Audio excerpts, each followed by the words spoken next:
بسم اللہ الرحمن الرحیم۔ السلام علیکم ناظرین کرام، حضرت موسیٰ علیہ السلام کے دور میں بلعم بن باعورہ نامی ایک ایسا شخص بھی رہتا تھا جو بہت عبادت گزار اور نیک انسان بھی تھا، جو کہ اپنا زیادہ تر وقت اللہ تعالیٰ کی عبادت میں گزارتا تھا۔ روایات میں ہے کہ یہ اتنا برگزیدہ بندہ تھا کہ اسے اسم اعظم بھی معلوم تھا، اور یہ جو بھی دعا مانگتا تھا اس کی فوراً قبول ہوتی، لہٰذا اس کی اسی خاصیت کی بنا پر لوگ دور دور سے آتے اور دعا کرواتے۔ فرعون کے غرق ہونے کے بعد جب حضرت موسیٰ علیہ السلام کو قوم جبارین یعنی قوم عمالقہ کے ساتھ جنگ کرنے کا حکم ہوا تو حضرت موسیٰ علیہ السلام بنی اسرائیل کے ہمراہ قوم عمالقہ کی طرف چل پڑے۔ بلعم بن باعورہ بھی اسی قوم سے ہی تھا۔ جب قوم عمالقہ کو اس کی خبر ہوئی تو وہ خوفزدہ ہو گئے اور قوم کے معتبر شخصیات بلعم بن باعورہ کے پاس گئے کہ آپ بددعا کریں، کیونکہ حضرت موسیٰ علیہ السلام بہت بڑے لشکر کے ساتھ ہم پر حملہ آور ہونے آ رہے ہیں۔ پہلے تو بلعم بن باعورہ نے یہ کہہ کر ٹال دیا کہ حضرت موسیٰ علیہ السلام اللہ کے نبی ہیں اور ان کے ساتھ فرشتوں کی فوج ہوگی، اس لیے میں بددعا نہیں کر سکتا۔ ان کی قوم کے بہت زیادہ اصرار پر بلعم بن باعورہ نے کہا کہ چلو میں استخارہ کرتا ہوں، اللہ پاک سے پوچھتا ہوں۔ جب اس نے استخارہ کیا تو اسے صاف صاف اشارہ مل گیا کہ وہ ہرگز بددعا نہ کرے۔ جب اس نے یہی بات قوم عمالقہ کے معتبر شخصیات کو بتائی تو وہ بہت ہی ہوشیار تھے۔ انہوں نے ڈھیر سارے تحائف کے ساتھ جب دوبارہ مجبور کیا تو بلعم بن باعورہ نے دوبارہ استخارہ کیا۔ دوسری بار بھی یہی جواب ملا، لیکن اس کی قوم کے لوگوں کا اصرار اس قدر بڑھ گیا۔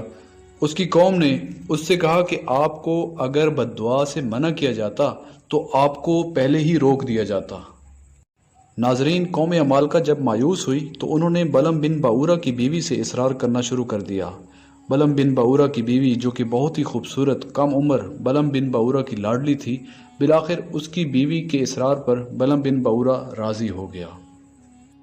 ناظرین، اپنی بیوی کی ضد پوری کرنے کے لیے بلعم بن باعورہ گدھے پر سوار ہو کر ایک پہاڑی کی طرف چل پڑا تاکہ وہاں بیٹھ کر بددعا کر سکے۔ راستے میں گدھا جگہ جگہ رک جاتا اور مڑ مڑ کر بلعم بن باعورہ کی طرف دیکھتا۔ بلعم بن باعورہ کو جب غصہ آیا تو اس نے گدھے کو زور زور سے پیٹنا شروع کر دیا۔ اتنے میں گدھے نے بولنا شروع کر دیا کہ مجھے آگے جانے سے فرشتے روک رہے ہیں اور مجھے واپس جانے کا کہہ رہے ہیں۔ اے بلعم، تیرا برا ہو جو تو پیغمبر حضرت موسیٰ علیہ السلام کے خلاف بددعا کرنے کے لیے جا رہا ہے۔ یہ سب دیکھنے کے باوجود بلعم واپس نہیں پلٹا بلکہ تیزی سے پہاڑ کی جانب چلتا رہا۔ جب بلعم پہاڑ پر چڑھا تو اس کو حضرت موسیٰ علیہ السلام کا لشکر آتے ہوئے دکھائی دیا تو اس نے بددعا کرنا شروع کر دی، مگر اللہ تعالیٰ کی شان سے یہ بددعا ان پر کرنے کی بجائے اپنی قوم پر کرنے لگا۔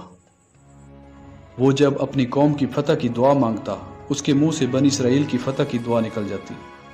قوم نے کہا کہ یہ آپ کیا کہہ رہے ہیں؟ اس نے کہا کہ جو میں کہہ رہا ہوں میری زبان سے بے اختیار نکل رہا ہے۔ نتیجہ یہ ہوا کہ بلعم کی قوم پر تباہی آ گئی اور بلعم کی زبان لٹک کر سینے تک آ گئی۔ بلعم نے اپنی قوم سے کہا کہ میری تو دنیا اور آخرت تباہ ہو گئی، لیکن میں آپ کو ایک تدبیر بتاتا ہوں جس سے آپ حضرت موسیٰ علیہ السلام کی فوج کو شکست دے سکتے ہو۔ قوم نے کہا ضرور بتائیں۔ اس نے کہا کہ تم اپنی حسین لڑکیوں کو آراستہ کر کے بنی اسرائیل کی فوج کی طرف بھیج دو اور ان برہنہ عورتوں کو سمجھا دو کہ بنی اسرائیل تمہارے ساتھ جو کریں ان کو کرنے دو۔ بلعم کی قوم نے ایسا ہی کیا۔ جیسے ہی خوبصورت عورتیں بنی اسرائیل کی فوج کے قریب پہنچیں تو بنی اسرائیل فوج کا سپہ سالار شمور بن یعقوب ایک عورت کو پسند کر بیٹھا۔ یہ اس عورت کے ہمراہ حضرت موسیٰ علیہ السلام کے پاس اجازت طلب کرنے گیا۔ حضرت موسیٰ علیہ السلام نے منع کیا تو اس شخص نے حضرت موسیٰ علیہ السلام کی بات نہ مانی۔ پھر جب فوج میں ایسا ہوا تو بنی اسرائیل پر اللہ کا عذاب نازل ہو گیا اور طاعون کی بیماری سے 70,000 سپاہی ہلاک ہو گئے، اور اس طرح بنی اسرائیل کی فوج کو ناکام لوٹنا پڑا۔ ناظرین، اس سب کے باوجود بلعم کو اللہ پاک نے 3 دعاؤں کی اجازت دی۔ بلعم کی بیوی نے ضد کی کہ اس میں سے ایک دعا میرے لیے کرو کہ میں اتنی خوبصورت ہو جاؤں کہ کوئی میری طرح نہ لگے۔ بلعم نے دعا کی تو وہ خوبصورت ہو گئی۔ ایسی خوبصورتی کی وجہ سے وہ تکبر میں آنے لگ گئی۔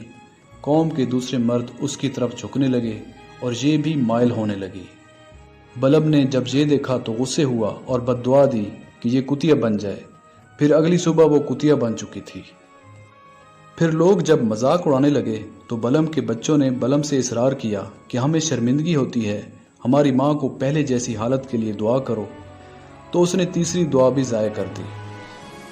یوں بلعم نے تینوں اپنی دعائیں ضائع کر دیں۔ اس پر قرآن مجید میں ارشاد ہے، ان کو سنائیے خبر اس شخص کی جسے ہم نے اپنی آیات عطا کی تھی، وہ اس میں سے نکل بھاگا تو شیطان اس کے پیچھے لگ گیا تو وہ ہو گیا گمراہوں میں۔ ہم چاہتے ہیں کہ اسے اور بلند کرتے مگر وہ زمین کی طرف دھنستا چلا گیا۔ آخر میں دعا ہے کہ اللہ تعالی ہمیں گمراہی سے بچائے، آمین یا رب العالمین۔